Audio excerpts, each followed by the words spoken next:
大家好，歡迎來到這一期的往期故事。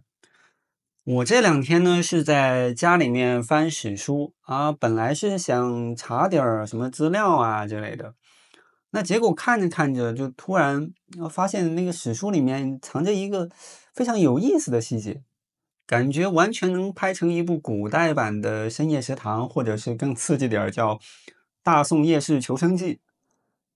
那咱們現在覺得下班去擼個串啊，喝個奶茶呀，唱個 K 啊，覺得天經地義，可能很自然，對吧？但是你可能想不到啊，就是這種夜晚自由在古代那是拿命搏出來的違禁品。那咱們先把時間往回撥一下啊，撥到宋朝之前，比如說那個大家都很向往的盛世大唐。你想象中的那個長安之夜是不是燈火輝煌，詩酒趁年華？哎，不是的，那都是幻覺。真實的唐朝長安城夜晚是什麼樣的？是寂靜的，是漆黑一片。那時候實行的是極其嚴格的禮坊制。什麼意思呢？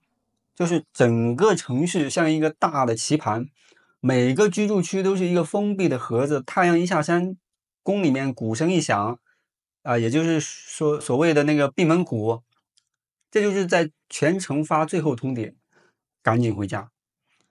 那鼓聲一停，城門鎖死，坊門也鎖死，你就必須乖乖的待在這個盒子裡面。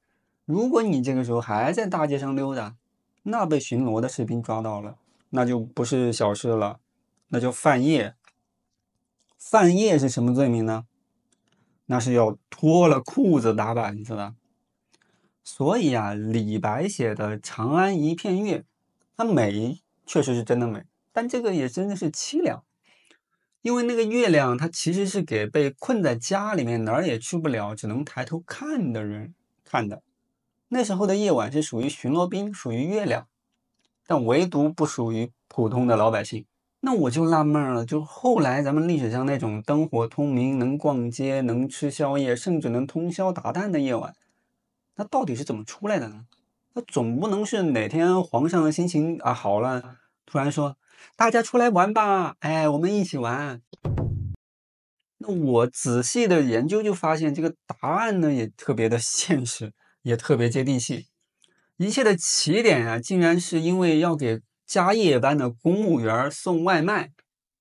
沒錯，就是字面意思，就是送外賣。這個絕對是吃貨改變世界的首例，可能也是最佳案例了。咱們看宋朝啊，雖然規矩還在，但是架不住肚子餓呀。那皇宮裡面晚上也有人值班啊，那些值夜班的官員啊，守門的侍衛啊，還有忙活了一天的那些太監宮女啊，那大家都是爹媽生肉長的，到了半夜肚子餓得咕咕叫，但是宮門鎖了，御膳房也關了，怎麼辦？沒地方吃啊，那總不能餓着睡吧？所謂有需求就有市場。那這個時候最早的就是皇宮的各個門口，比如東華門外就有一些嗅覺極其靈敏的小販，他們就挑着擔子，趁着夜色悄悄的在那裡聚集着。擔子裡面裝的是什麼？是熱騰騰的包子，剛出鍋的肉餅，或者是糖水之類的。這個就是最早的深夜路邊攤。你想象一下那個畫面啊，就是小販在黑燈瞎火裡壓低聲音叫賣，嘿，吃了吃了。宮裡面的值班人員趁着那個門縫啊，就是還有換班的空檔，趕緊就塞幾個銅錢拿了就跑。那這種政策擦邊球，官府管不管呢？一開始肯定也管，也頭疼，抓了好幾次，但是管來管去，發現這玩意兒它根本禁不掉啊。因為什麼？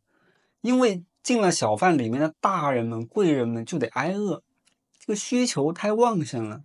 那甚至後來連皇帝都饞這一口。據說啊，就是宋太祖趙匡胤半夜睡不着覺，聽見窗外遠處有鬧事的聲音，他還問呢，就是哪兒這麼熱鬧啊？那手底下的人告訴他，這是民間的夜市。他呢不但沒有生氣，心裡面還在想，這幫人吃的真香啊。最後怎麼辦？那官方只能默許了。哎，你看，咱們夜生活的起點跟現在的我們是一模一樣，全都是因為餓啊。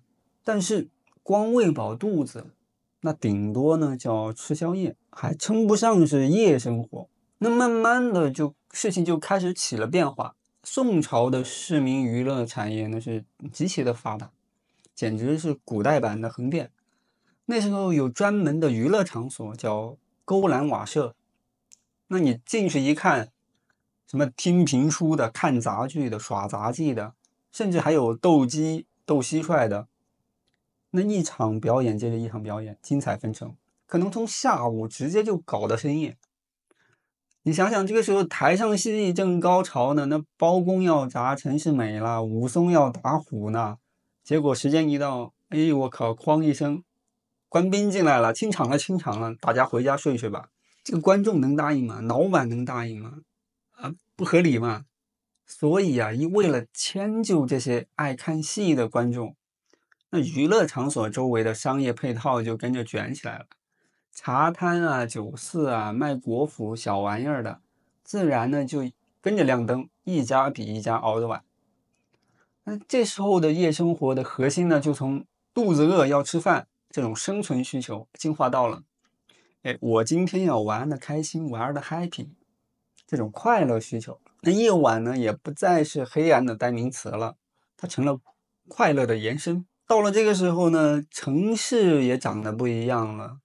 原來呢，唐朝那種嚴格分割的這種棋盤的格局徹底被打破了，大家不再住在那個封閉的盒子裡，而是臨街開店，拆掉圍牆。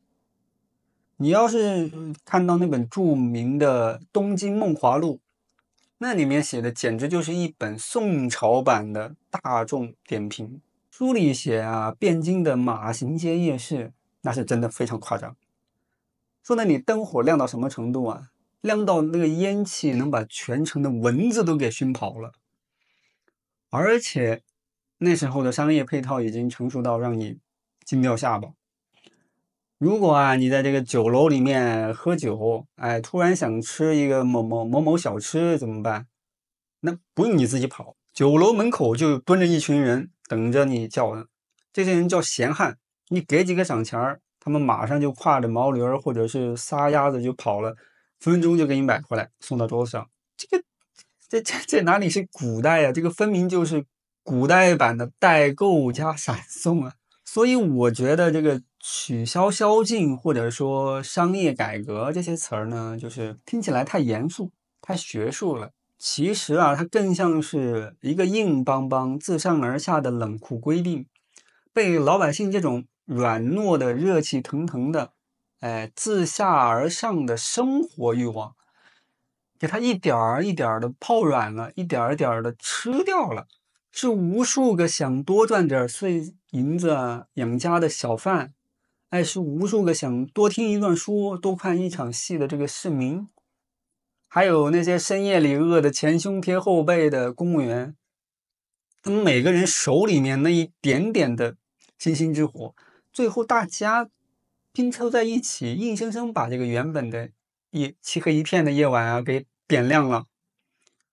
所以啊，這個朋友們，下次你再下班晚了哪怕是已經深夜了，當你走出寫字樓，看到街邊那些亮着黃暖色燈的小攤兒，聞着那股子燒烤味兒或者是油煙氣想吃一點的時候，那不要再有負罪感了，也不要覺得自己活得太辛苦了。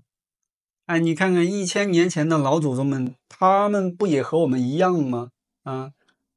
那種啊，就是總算下班了，得吃點好吃的補償一下自己得在街上晃一晃，才覺得今天沒白過的這個心情啊，從北宋到現在1000年了，從沒變過。這種對生活的熱愛和執着啊，從沒有變過。當你接過那個熱氣騰騰的麵的時候，你發現沒有，就是歷史好像一下子就沒那麼遠了，它就在我們身邊，它跟着我們一起吃宵夜呢。歷史就是如此貼近我們。那好了，今天的故事呢就到這裡了。如果你也喜歡這種講歷史的方式的話，那記得點讚訂閱我的視頻。我呢也想聽聽大家分享一下，就是你所在的城市哪裡的深夜食堂更像古代，更有大宋遗風呢？那感謝大家，再見。